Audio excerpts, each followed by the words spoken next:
नयरवा हो भरती पटनवा में आके मुलाकात कर लेगे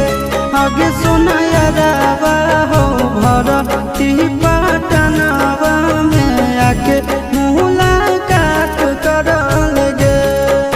आगे चली जाइबौ छोड़ी के दुनिया